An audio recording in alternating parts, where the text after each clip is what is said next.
You are listening to DJ Boy. Quảng Đông, Quảng Thao đã đánh chỉ tao.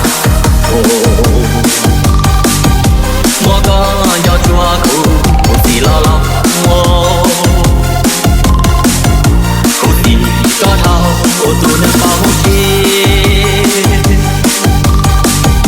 Khu thì cơ chi, tu nên lưu du. Để nó chỉ tao có một tu. Chẳng mua con nhỏ ta li nó tu. Cô thì có gì chỉ sang khu tu. Để có cái khu thì chỉ tao DJ Boy. cho thằng thơ là hoa lũ chết thơ thơ.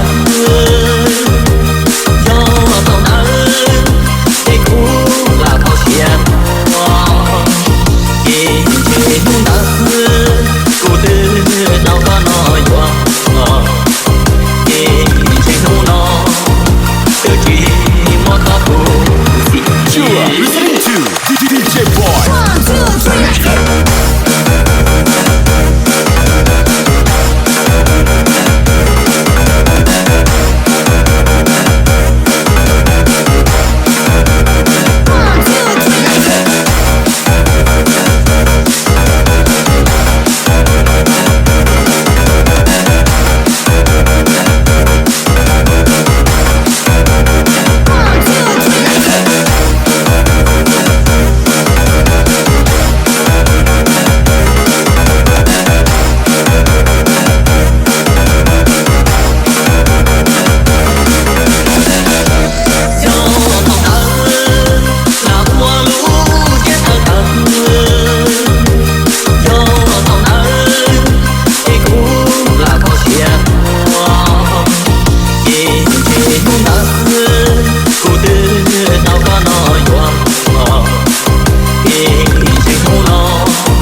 Ở nhà mua mua nhà nắng lờ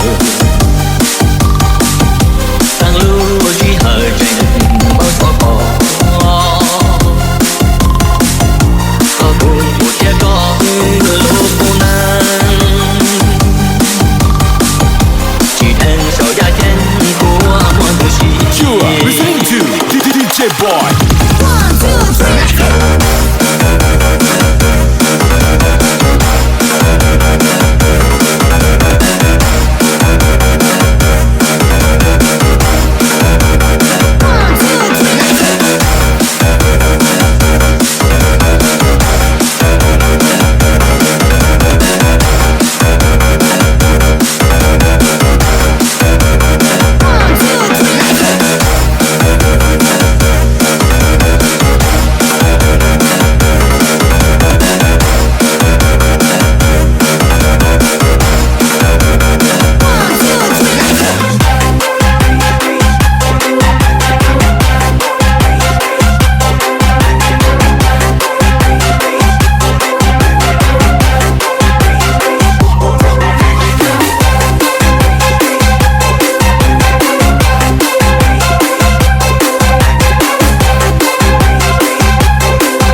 You are listening to DJ Boy.